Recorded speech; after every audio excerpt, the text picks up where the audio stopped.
Bonjour, je suis Guillaume-Élie Assemia, surnommé le gracier de Dieu. Je suis devant vous ce matin, peuple de Côte d'Ivoire, peuple du monde entier, peuple qui aspirait à voir Dieu se manifester dans votre nation et dans votre génération.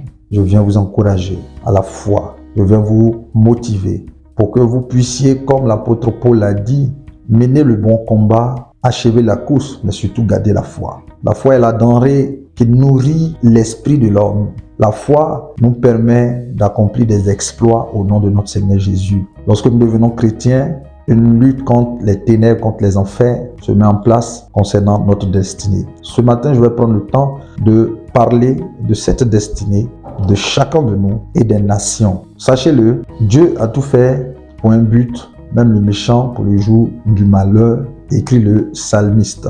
J'aimerais dire à quelqu'un que tu peux être en train de vivre une situation complexe, compliquée, problématique et tu as l'impression que Dieu ne te voit pas. Dieu te voit. Il y a certaines fois où Dieu permet que certaines circonstances nous arrivent pour pouvoir en tirer une gloire personnelle. Mais d'autres fois, c'est l'ignorance qui nous fait stagner, qui nous empêche d'avancer. Vous savez, je veux parler d'un homme ce matin en la personne de Simon qui est devenu l'apôtre Pierre. Simon était dans un territoire où il exerçait par rapport à toutes ses compétences, ses connaissances humaines. J'aimerais vraiment vous encourager à comprendre la profondeur du message que je veux vous donner. Parce qu'il y a pour chaque homme un territoire de faveur. Dieu, au commencement, Genèse chapitre 1, il crée tout ce qui va permettre à l'homme d'exécuter la mission pour laquelle lui, Dieu, l'a envoyé sur la terre. Mais Dieu, avant de créer l'homme, crée l'environnement dans lequel l'homme doit opérer. Et cet environnement-là, Dieu,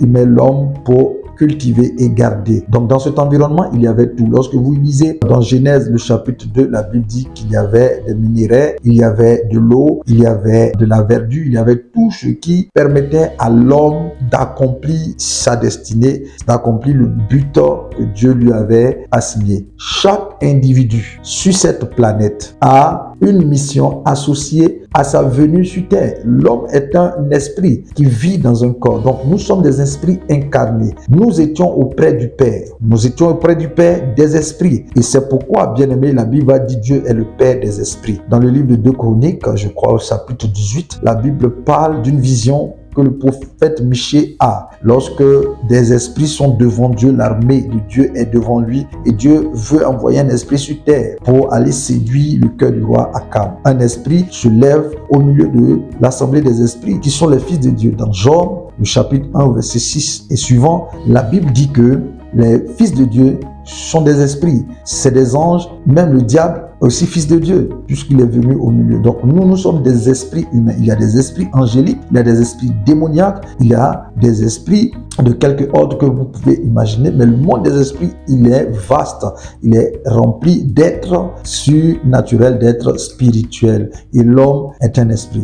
Dans le livre de Genèse chapitre 2, Dieu crée l'homme, la Bible dit, il souffle en lui un esprit humain. C'est un esprit humain. L'esprit humain, c'est ce qui fait la différence entre toi et moi. Certains ont reçu un esprit de timidité, d'autres manifestent un esprit de courage. Ainsi, nous sommes différents les uns des autres. Mais lorsque l'esprit de Dieu vient prendre le contrôle d'un esprit humain, il lui donne la nature divine, il lui donne la force divine, il lui donne ce que Dieu est, il le régénère. Donc l'homme, s'étant séparé de Dieu, a perdu sa dimension spirituelle au profit d'une réalité qu'on appelle la chair. Je ne veux pas rentrer dans ces choses, je parlais de la destinée. Donc Dieu a créé Adam, il l'a mis dans un jardin et c'est dans ce jardin que Dieu se rencontre avec Adam. Il lui donne des instructions. Adam était censé, à partir des instructions de Dieu, bâtir un nouveau monde à l'image du ciel. Vous voyez ce qui se passe aujourd'hui. Beaucoup de personnes sont frustrées parce qu'en réalité, ils ne savent pas ce à quoi ils sont destinés ou ils sont prédestinés. Simon est en train d'échouer dans un domaine. Ça peut créer des frustrations. Ça peut créer un malaise intérieur. Et il fait une rencontre. Il rencontre la lumière. Jésus est la lumière. Et la lumière l'éclaire. La lumière le positionne sur un nouveau chemin, un chemin que Dieu avait tracé pour lui, mais qu'il avait perdu, eu égard aux circonstances, eu égard à tout ce qui s'est passé dans sa vie. Bien aimé, beaucoup de choses peuvent déterminer ton accomplissement ou l'arrêt de cet accomplissement. Nous naissons dans des environnements qui sont favorables ou défavorables à la manifestation du plan de Dieu dans nos vies. Mais lorsque tu rencontres Jésus, il te repositionne dans le plan de Dieu pour toi. Je prends souvent l'exemple d'un chef d'entreprise qui envoie son employé pour accomplir une mission. Il a sa feuille de route, il a les frais de mission, il y a tout ce qui va avec. Donc, tant qu'il est dans la mission, il est sous le couvert de l'entreprise qu'il envoie. Il est sous le couvert de l'entreprise qu'il envoie. Toutefois, s'il sort de ce cadre d'attribution et qu'il s'en va faire autre chose et qu'un malheur lui arrive, l'entreprise se désengage. Si dans la mission, la lettre de mission lui dit « tu dormiras dans un tel hôtel », c'est l'entreprise qui prend la responsabilité de l'endroit où il dort, de la nourriture dont il se nourrit, de toutes les charges. C'est pourquoi tous ceux qui travaillent dans le plan de Dieu à exécuter la volonté de Dieu, ils sont soutenus par la provision divine. Par la provision divine. Voilà. Donc Dieu va mettre sur ton chemin des personnes de ta destinée, des personnes tant que tu restes dans son chemin. Mais aussi, Satan aussi va mettre des personnes pour te sortir de ton chemin. Je parle de la destinée. Et l'une des personnes que Dieu a mis sur le chemin de Simon, c'était Jésus. Parce que Jésus, c'est celui qui est le chemin. C'est celui qui est la vérité. C'est celui qui est la lumière. La Bible dit, il est la vie des hommes. Au commencement, Jean chapitre 1, verset 1, était la parole, elle était avec Dieu, elle était Dieu lui-même. Cette parole était au commencement la lumière des hommes. Elle habitait au milieu de nous. C'est la personne de Jésus-Christ. Donc, celui qui rencontre Jésus, automatiquement, s'il était égaré loin de sa destinée, Dieu le ramène dans sa destinée. Et Jésus vient pour lui donner une parole. Jésus lui dit, Simon, nous, le Père et moi, le Saint-Esprit, lorsqu'on t'a pensé dans l'éternité, ce n'était pas pour que tu puisses exercer un métier de pêcheur de poissons, mais de pêcheur d'âmes. Voilà où se trouve la confusion pour plusieurs. Dieu est précis dans ces choses. J'aimerais t'encourager, peut-être aujourd'hui tu es en train d'exécuter une tâche qui n'est pas la tienne et tu souffres, tu tâtonnes, tu piétines, tu stagnes, tu n'avances pas. Mais la Bible dit qu'on peut racheter le temps et je t'encourage à rencontrer le Seigneur, à le laisser t'orienter, à le laisser te donner des instructions à partir desquelles tu vas pouvoir avancer. Simon reçoit cette parole, il y croit, il commence à pratiquer la parole parce que le but de la parole de Dieu lorsqu'elle est libérée vers une vie, c'est afin d'apporter un impact de changement. Mais cet impact ne va pas arriver lorsque tu resteras passif. La Bible dit, ne vous bornez pas à écouter la parole de Dieu, mais mettez-la en pratique. C'est la pratique selon Hébreux chapitre 11, verset 1. C'est la pratique, c'est-à-dire la dimension de démonstration. C'est ça qui fait que ta foi opère. Dieu peut te donner une instruction, tu la saisis dans ton cœur, mais si tu ne la pratiques pas, tu ne verras pas. Jésus dit à Marthe, si tu crois, tu verras. Croire, c'est d'abord recevoir l'information, confesser l'information, établir la conviction et agir par rapport à cela. Pourquoi Jésus dit,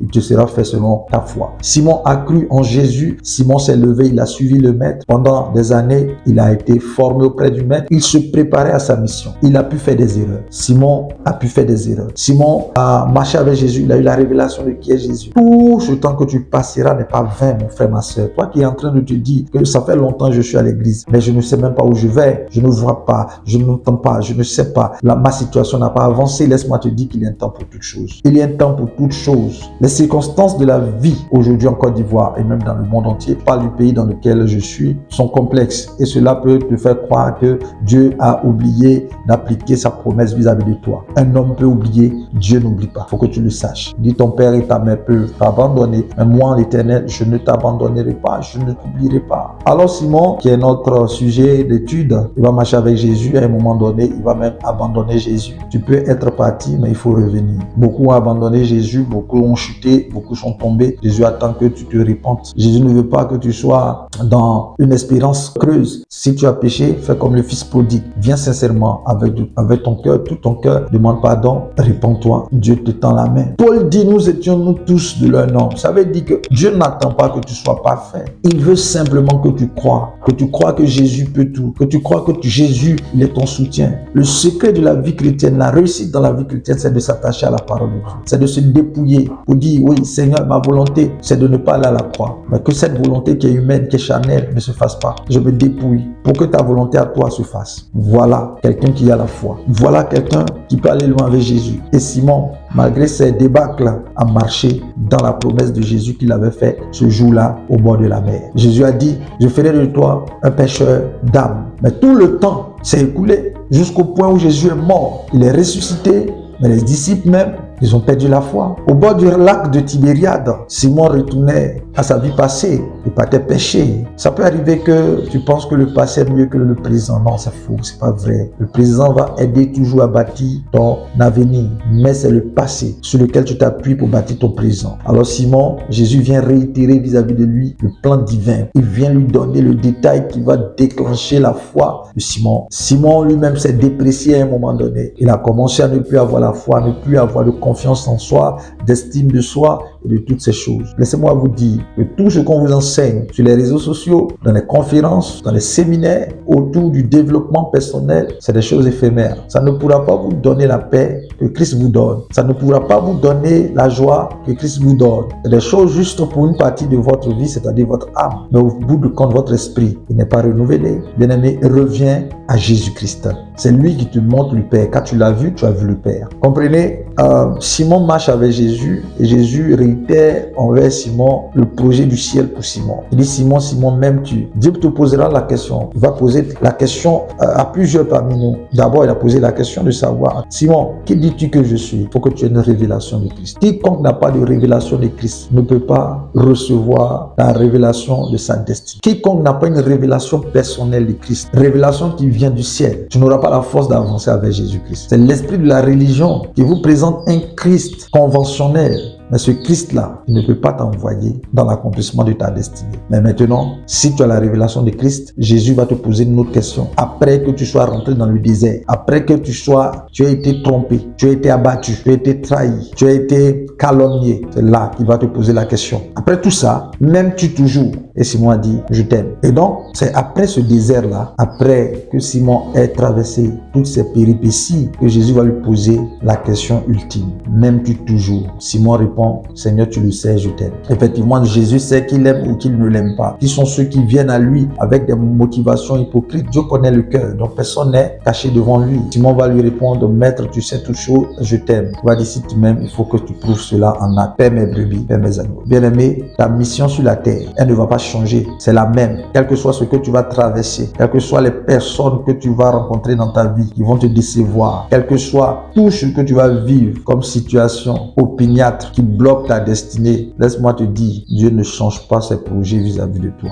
Il dit dans le livre de Jérémie que ses projets restent pour toi des projets de paix, des projets de bonheur, des projets qui vont se manifester quand tu vas garder ton espérance. Je suis venu dire à mon peuple, vous avez été comprimés, vous avez été molestés, vous avez été pillés, vous avez été humiliés, vous avez été combattus, vous avez été vilipendés. Mais Dieu n'a pas changé son projet vis-à-vis de vous, individuellement, vis-à-vis de cette nation, la Côte d'Ivoire. Son plan reste intact de faire de cette nation une nation lumière, une nation à travers laquelle les autres nations vont recevoir Christ. Nous sommes une nation de sacrificateurs, nous sommes une nation de rois. Voilà pourquoi, bien-aimé, je veux t'encourager à continuer ta marche avec le Seigneur. Ne reste pas isolé à la maison. Dis que telle personne m'a fait du mal, je ne vais plus à l'église. Non, écoutez-moi très bien. D'aucuns viendront vous dire que ce n'est pas parce que tu ne vas plus à l'église que tu ne seras pas sauvé ou quoi que ce soit. Non. L'église, c'est Jésus qui l'a instituée. Et Jésus sait pourquoi l'église a sa valeur dans la vie d'un chrétien. Il y a des batailles qu'on mène seul, mais il y a des guerres qu'on mène en groupe. Il y a des conflits auxquels tu ne pourras pas t'en sortir. Puis il y a des conflits desquels tu ne pourras pas t'extirper parce que ça te dépasse, ça dépasse tes compétences. La Bible dit, là où 2 ou 3 sont unis, le Saint-Esprit est là. Nous sommes les ténèbres contre la lumière. Il n'y a pas d'alternative de milieu dedans. Soit tu es avec nous, soit tu es contre nous. Voilà ce que dit la Bible. Alors, ne reste pas isolé. Rejoins une communauté et prie avec la communauté. Si tu trouves un frère, une sœur, déjà c'est l'église. Vous priez ensemble et Dieu va se révéler à vous. J'aimerais dire à quelqu'un que la vie de Simon ne s'est pas arrêtée. Et quand le temps de Dieu est arrivé, ce Simon-là, la Bible dit que Jésus l'ayant établi dans sa fonction, dans son rôle, Simon a été utilisé puissamment après avoir revêtu la puissance de Dieu. Il y a une onction qui vient sur toi pour briser le joug qui était sur toi, qui faisait que tu étais envoûté, tu ne voyais même plus le chemin sur lequel Dieu t'avait prédestiné. La Bible dit dans le livre de Romains 8, à ceux qu'il a connus d'avance, il les a prédestinés. Versets 28, 29 et 30. À ceux qu'il a connus d'avance, il les a aussi prédestinés. Il les a appelés, il les a justifiés, il les les a glorifiés. Donc, c'est le plan de Dieu connu d'avance et nous connaît d'avance. Avant même que nous ne venions sur la terre, il dit à Jérémie, je te connaissais depuis le sein de ta mère. Ça veut dire que j'avais une intimité avec toi. Donc, connaît d'avance. Après, prédestiné, ça c'est dans l'éternité, ce n'est pas sur la terre. Sur la terre, c'est l'appel. À ceux qu'il a connus d'avance, il les a prédestinés, il les a appelés. À partir de l'appel sur la terre, où Jésus t'appelle, tu vas connaître ce qu'on appelle la justification. C'est la partie du désert. On rendre juste, c'est par la foi. Mon juste vivra par la foi. Donc la justification, c'est la partie la moins réjouissante. C'est la partie la moins réjouissante de la vie ou de la marche du chrétien. Parce que c'est là que Dieu va prendre le temps de briser, de casser, de détruire, d'enlever les fondations qu'il n'a pas plantées. Dieu va prendre le temps de te nettoyer. Mais ça fait mal, c'est difficile pour plusieurs. C'est pourquoi il y a beaucoup d'appelés, peu d'élus. Parce que peu supportent le désert. Mais pour toi, rester jusqu'à ce jour, je viens avec une parole de l'Éternel, parole de mon Dieu, pour te dire, ne t'en fais pas, je suis avec toi. Le temps est arrivé, peuple ivoirien, où Dieu va se manifester dans cette nation. Vous visitez et vous faites du bien. Parce que la nation ivoirienne sera dirigée par les chrétiens. Je le dis. Je ne sais pas quand, je ne sais pas comment, mais c'est ce que Dieu a arrêté de toute éternité. Alléluia. Je reviens à Simon. Simon, après avoir reçu cette confirmation du Seigneur Jésus, il est avec les 120 dans la chambre haute. Il faut que tu cultives aussi la prière. Donc, la force, l'Esprit de Dieu va se manifester, venant sur lui. Et Simon, dès la première prédication, on va faire 3000 âmes converties. Un exploit. Ça veut dire que quelqu'un est dans son territoire, commence à opérer, mais dans une dimension surnaturelle. Le même Simon qu'on a connu par le passé, il est devenu Simon qui prie et les malades sont guéris. Il prie et Dorcas, Tabitha, ressuscite. Son nombre guérit les malades. Pourquoi? Parce qu'il est dans son territoire. Il est là où Dieu l'attendait. Il est là où Dieu l'attendait. Ma question pour toi, est-ce que tu es là où Dieu t'attend en ce moment? Est-ce que le mariage dans lequel tu te trouves, Dieu t'y attendait? N'es-tu pas en train de tourner en rond dans ce commerce où tu es et tu ne vois pas de lendemain glorieux? N'es-tu pas en train de te lamenter parce que tu n'arrives même pas à épargner un salaire pour le travail que tu fais aujourd'hui? Tu n'es pas heureux. Cela signifie que tu n'es pas validé par Dieu. La Bible dit la bénédiction de l'Éternel ne se fait suivre d'aucun chagrin. Donc si la bénédiction de l'Éternel était en ce moment dans ta vie, le chagrin ne serait pas là. Comment la bénédiction de l'Éternel vient à toi? C'est lorsque tu écoutes sa parole que tu la mets en pratique. La Bible dit en Christ, nous sommes bénis de toutes les bénédictions, toutes sortes de bénédictions dans les lieux célestes. Pour que cette bénédiction qui est spirituelle puisse venir sur la terre, il y a des dispositions à prendre. Voilà. Je crois que par la grâce de Dieu, dans les vidéos qui vont venir, on va parler de choses spirituelles, on va parler de spiritualité. De façon concrète, on va prier pour que Dieu puisse aider plusieurs à revenir dans le plan. Lorsque tu vas chez le médecin, il ausculte, il voit ce qui ne va pas et en fonction de ses compétences, il prescrit des médicaments. C'est ainsi que nous aussi, nous avons un médecin, nous avons un restaurateur en la personne de Jésus-Christ. C'est lui, parce que nous sommes en train de vivre des situations difficiles et lorsque nous venons vers lui, il va nous aider. Il va nous aider à avancer. Dieu fait grâce. Côte d'Ivoire, tu vas voir la lumière de Dieu. Dieu va essuyer tes larmes. Simon, il est tombé, il s'est relevé, il a été restauré. Reste ferme dans ta foi. La Bible pose la question de savoir, quand Jésus reviendra, trouvera-t-il la foi sur terre? Est-ce qu'il va venir te trouver dans la charge qu'il t'a confiée ou l'auras-tu abandonné? Au profit de charges que toi-même tu te serais imposé. Que Dieu te bénisse. Dieu veut te restaurer. Dieu veut te relever. Cherche sa face. Pose-lui la question, qu'est-ce que je suis venu accomplir? Pourquoi suis-je sur la terre? Dieu va te répondre. Dieu va te répondre. Je vois plusieurs qui sont en train d'être visités par la grâce de Dieu pendant que tu écoutais ce message, Dieu ouvrait tes yeux et tu redécouvres en toi un amour naissant pour telle activité ou pour telle relation. Que mon Dieu apporte le vin nouveau dans ta vie et qui te donne de l'espérance au nom de Jésus. Voilà, nous avons terminé pour cette session. Je suis Guillaume Elie, serviteur de Dieu. Je suis prophète de Jésus-Christ. Je suis membre du corps du Christ. Je suis ton frère. Que Dieu veille sur ta maison, que Dieu veille sur ta famille. Que Dieu nous garde. À très bientôt. Nous sommes ensemble.